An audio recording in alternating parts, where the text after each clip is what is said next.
Okay, hi everyone. My name is Parth. I am a member of the St. Andrews Debating Society, and I will be delivering a talk on rebuttal. So, three things I'll be talking about today. So, what you should be thinking about with rebuttal, how you should do rebuttal, and also signposting, which is the biggest thing, I think, to be honest, in rebuttal, other than actually just doing it. So, a couple of things about rebuttal. First of all, rebuttal is not an extra part of your speech, it is integral. So, to be able to win, you need to be comparative with another team. And just running parallel argumentation is not going to be enough because then it's up to the judges to decide which argumentation is better. You need to give them reasons to why your material is better and why they should be prioritizing you in the round. Rebuttal can always win you a debate, so it is a contribution.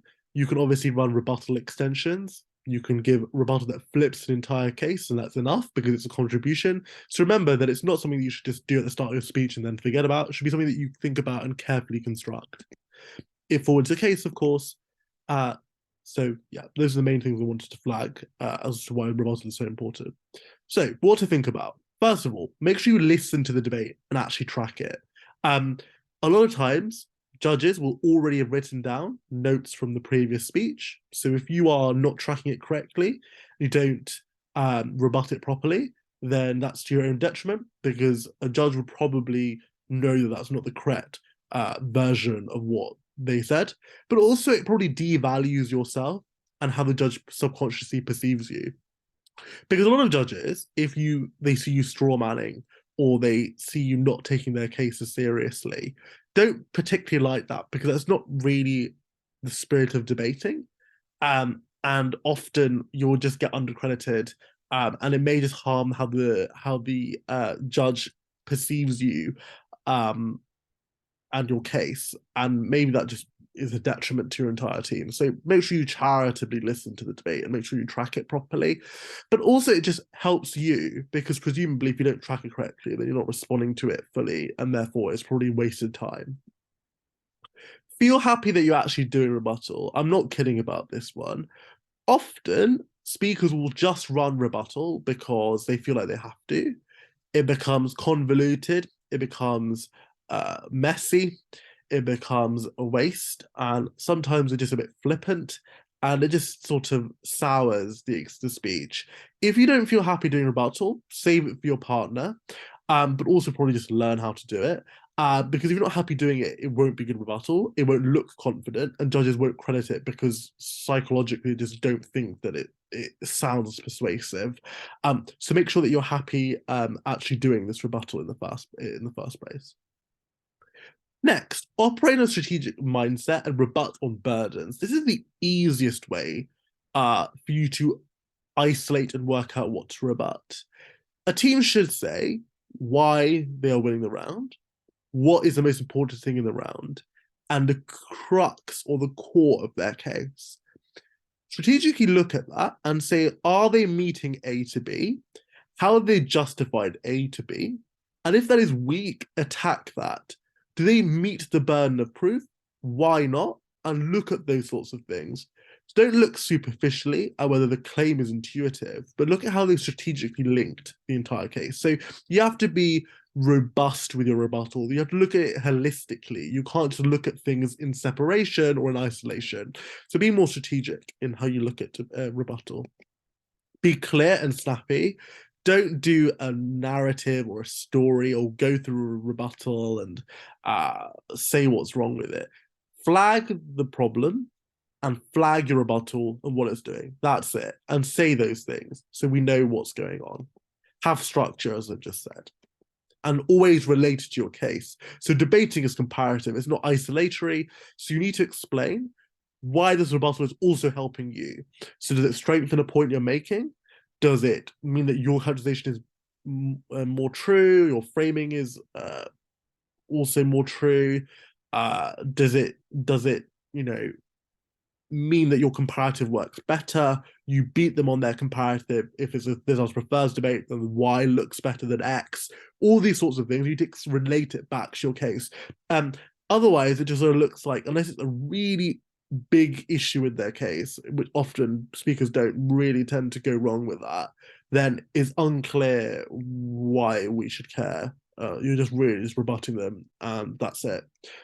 Which can harm them, but it's unclear if it will boost your speaks at all. So how to do it? First of all, on structure, you can have it at the start of your speech, so extraneous.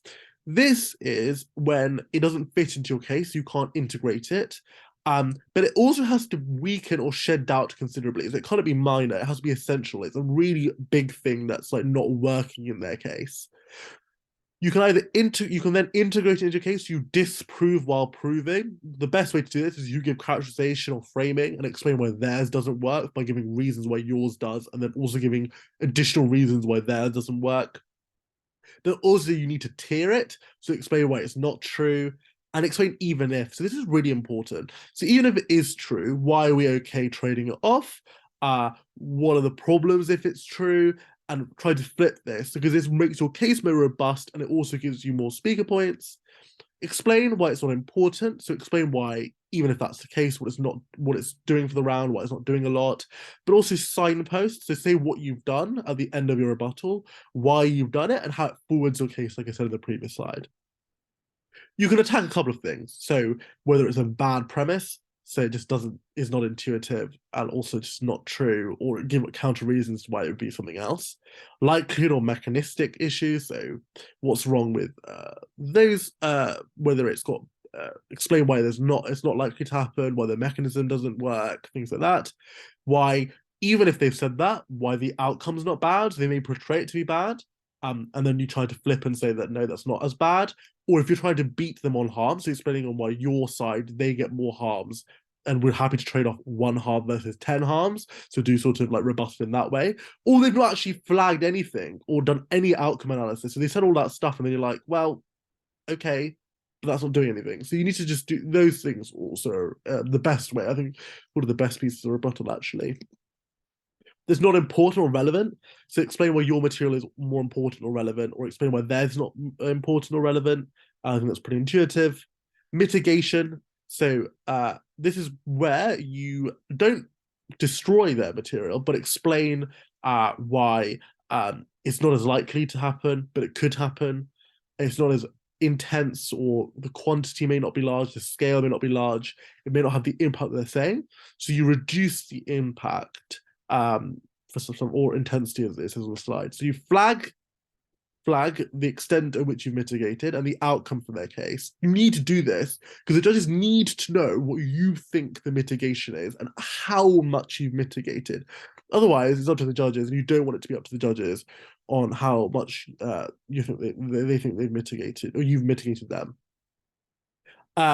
And I just think it's usually not the case that you can run a complete disruptive rebuttal or you flip an entire case.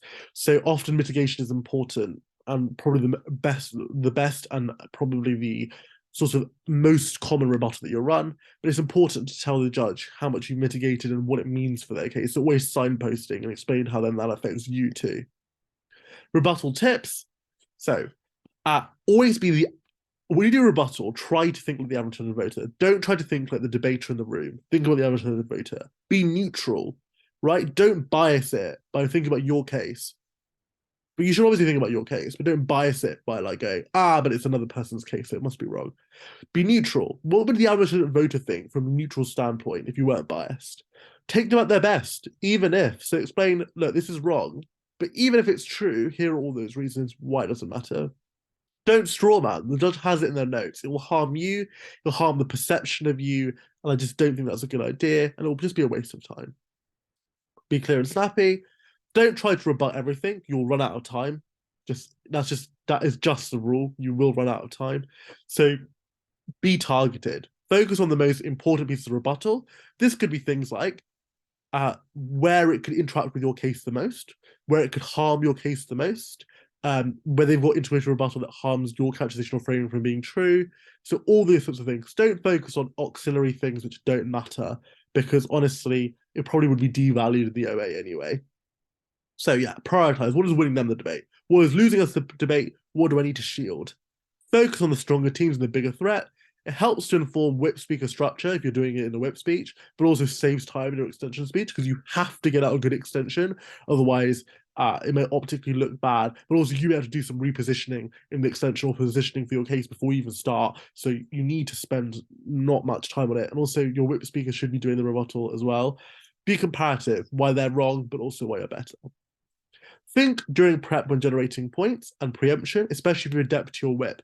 Think about what you could rebut, what could be coming up, how you would deal with those things. That's really important because it saves you not having a passive prep time when someone's writing their speech. But you could think about how to rebut those points so you're ready, because then you can also do rebuilding, right? You can spend less time on a rebuttal when you hear it because you know that's going to come up. You can have that rebuttal ready, but spend time doing rebuilding or extending on your partner's speech. And that's really important. Always flag where unproven. So don't headline and move on. So say, there's no mechanisms, let's move on. Be specific. So point out the mechanistic holes. That's not enough. That's not forwarding. It's just stating, what does it mean to have mechanistic holes? Why is that damaging to their case?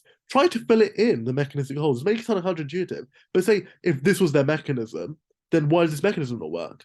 Right? So before the next speaker comes up and probably fills in those mechanisms, explain why those mechanisms probably wouldn't work in the first place. So you've preemptively dealt with it and giving that speaker a harder time. So don't go, this is symmetric and move on. That's not doing anything in the round.